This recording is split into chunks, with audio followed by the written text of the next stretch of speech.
দিয়ে এই বিগত 16 বছরে ফ্যাসিস্ট আওয়ামী লীগ সরকার কিভাবে বাংলাদেশটাকে একটা লুটের রাজ্যে পরিণত করেছিল, আমরা সেগুলো যদি একটু লক্ষ্য করি।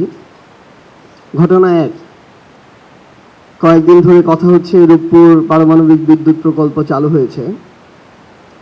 এটা আমরা জানি যে রাশিয়ার প্রতিষ্ঠান রোসাটম, তাদের তত্ত্বাবধানে এটি হয়েছে এবং এটার জন্য রাশিয়া থেকে ঋণ সহায়তা হিসেবে এই প্রজেক্টের যে অর্থ সেটা নেওয়া হয়েছে, ঋণ সহায়তা, যার পরিমাণ প্রায় 1,20,000 কোটি টাকা।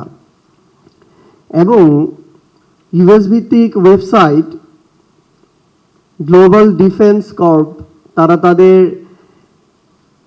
পরিসংখ্যানে বলছে যে এই যে 1,20,000 কোটি টাকার প্রজেক্ট, এই প্রজেক্টটা করতে টিউলিপ সিদ্দিকীকে সামনে রেখে, একজন নেগোশিয়েটর হিসেবে রেখে, টিউলিপ সিদ্দিকী, শেখ রেহানা, সজীব ওয়াজেদ জয় এবং শেখ হাসিনা, এই সিন্ডিকেট শুধু একটা প্রজেক্ট থেকে 50,000 কোটি টাকা কমিশন নিয়েছে, যেগুলো মালয়েশিয়ার বিভিন্ন ব্যাংকের মাধ্যমে বিদেশে বিভিন্নভাবে পাচার করে নেওয়া হয়েছে। এইভাবে বাংলাদেশে বিগত 16 বছরে আমরা দেখেছি মেগা প্রজেক্টের নামে মেগা ডাকাতি হয়েছে এবং এগুলোর মধ্য দিয়ে দিন শেষে আমাদের যে প্রয়োজনীয় যে মেগা প্রজেক্টগুলো ছিল সেগুলোকেও দীর্ঘমেয়াদে বাংলাদেশের মানুষের উপরে, দেশের উপর একটা বোঝা হিসেবে অবতারণ করা হয়েছে। ঘটনা দুই, আমরা আদানি নিয়ে একটা বিশাল আলোচনা আমরা দেখেছি কিছুদিন আগে, কয়েক বছর আগে, যাকে নরেন্দ্র মোদীর কেশিয়ার বলা হয়। তো আমরা দেখলাম যে আদানির সাথে বাংলাদেশের একটা চুক্তি হলো। ভারতের বিখ্যাত সাংবাদিক পরাঞ্জয় গুহঠাকুরতা তিনি তার একটা লেখায় বলছেন যে এই যে চুক্তিটা হলো বাংলাদেশের সাথে আদানির, এটা যতটা না বাংলাদেশের জন্য অতি জরুরি, তার চেয়ে বেশি হচ্ছে মোদিকে খুশি করার চুক্তি, এবং তার চেয়ে বেশি হচ্ছে শেখ হাসিনা বাংলাদেশের ক্ষমতায় টিকে থাকবে, এই টিকে থাকার ফিটা আদানির মাধ্যমে মোদিকে পাঠানো হতো, যেটার আরেকটা নাম ছিল ক্যাপাসিটি চার্জ। আপনি তার বিদ্যুৎ ক্রয় করেন আর না করেন, প্রতি বছর আপনাকে $450 মিলিয়ন তাকে আপনার ক্যাপাসিটি চার্জ দিতে হতো। এবং তার চেয়ে বড় দুঃখজনক হলেও সত্য যে এটা যখন নীতি বহির্ভূত হচ্ছিল, তখন শুধুমাত্র ওই চুক্তিটা করার জন্য নীতিটার পর্যন্ত পরিবর্তন করা হয়। এইভাবে ক্ষমতায় টিকে থাকার জন্য ঠিকাদারদেরকে, যারা ক্ষমতায় টিকে রাখে, তাদেরকে চার্জ দেওয়া হয়েছে।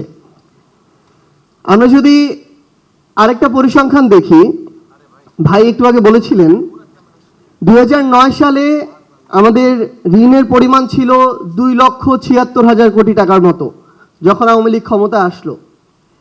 এবং তাদের পতন হওয়ার সময় 24 অগাস্টে বাংলাদেশের ঋণ প্রায় 18,36,000 কোটি টাকা,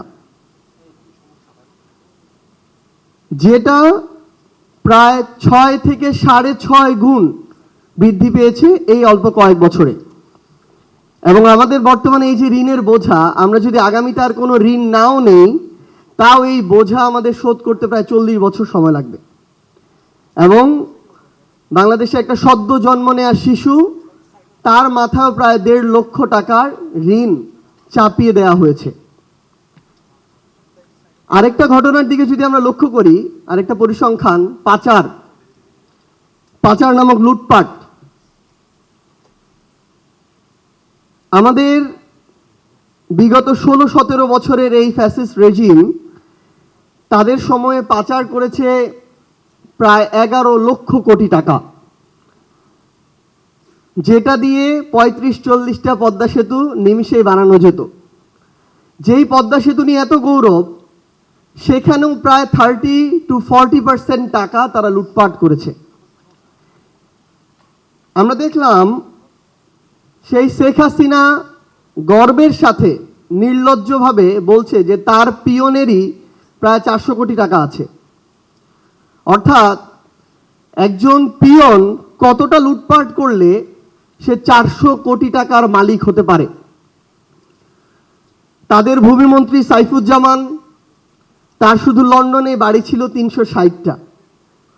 মানে আমি শুধু এই কথাটা বলি যে তার শরীরে হাড় 206টা, মৃত্যুর পর এক একটা হাড়কে, তার এক একটা বাড়িকে যদি এক একটা কবর মনে করে এক এক জায়গায় রাখা হয়, তাও অনেক বাড়ি বেঁচে যাবে। তো বাড়ি খেকো এরকম অসংখ্য তাদের মন্ত্রী ছিল, যেখানে এই এক মন্ত্রী সাইফুজ্জামানই প্রায় 10,000 কোটি টাকা পাচার করেছে। আপনি দেখবেন ভাইরা বলেছেন ব্যাংকিং খাত নিয়ে যে এক সালমান এফ রহমান প্রায় 7টা ব্যাংক থেকে 36,000 কোটি টাকা লুটপাট করেছে। এবং শেখ হাসিনার পরে 3-4টা মানুষ মিলে শেখ হাসিনার 3-4টা হাত হিসেবে পুরো বাংলাদেশকে এভাবে নিয়ন্ত্রণ করত, লুটপাট করত। তো আমরা যেটা এখন হয়েছে, বর্তমান সরকার থেকে শুরু করে টকশো টেবিল প্রত্যেকটা জায়গায় সমালোচনা এখন বিএনপির জায়গা থেকে যখন আমরা শুনি, তখন অন্তর্বর্তীকালীন সরকারের সবচেয়ে বেশি শুনি এবং সেখানে সমন্বয়কদেরকে টেনে নিয়ে আসা হয়। আমরা আমাদের জায়গা থেকে বর্তমান সরকারের সমালোচনাগুলো করি, কিন্তু আমরা যেন বিগত 16-17 বছরের যে এত বড় লুটপাটের রাজ্য, যেটার ফলে একটা গণঅভ্যুত্থান হতে হলো, হাজারের অধিক মানুষকে জীবন দিতে হলো, এত মানুষকে রক্ত দিতে হলো, আমরা যেন এই ইতিহাসগুলো যেন আমরা ভুলে না যাই, এই শোষণগুলো যেন আমরা ভুলে না যাই, এগুলো যেন আমাদের আলোচনায় আসে।